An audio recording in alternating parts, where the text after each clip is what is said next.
సూర్యాపేట జిల్లా శాంతినగర్ గ్రామంలోని సమీకృత బాలల వసతి గృహంలో ఓ విద్యార్థి మృతి చెందడం కలకలం రేపింది. 10వ తరగతి చదువుతున్న గుగులో తిరుమలేష్ కాలు జారి బావిలో పడ్డారని చెప్తున్నారు విద్యార్థులు. ఇవాళ సెలవు రోజు కావడంతో విద్యార్థి తిరుమలేష్ ను హాస్టల్లో పనిచేస్తున్న వీరబాబు తనతో కలిసి టేకు చెట్లు తొలగించేందుకు తీసుకెళ్లాడని అంటున్నారు. చెట్లను తొలగిస్తున్న సమయంలో కాలు జారి విద్యార్థి తిరుమలేష్ బావిలో పడడంతో చనిపోయాడని అంటున్నారు. మృతుడి సొంత గ్రామం చింతలపాలెం మండలంలోని నక్కాగూడెం.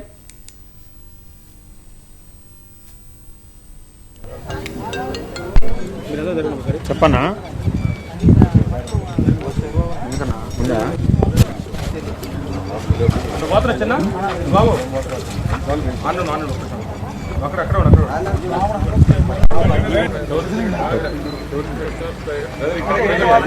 సరే సరే రేపు వస్తా పొద్దున్న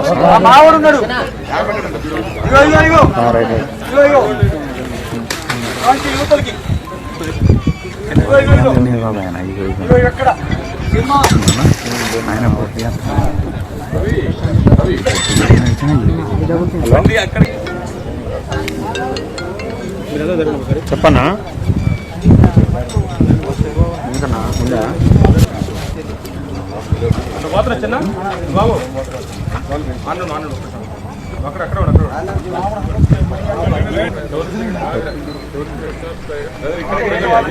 సరే సరే రేపు వస్తా పొద్దున్న రైట్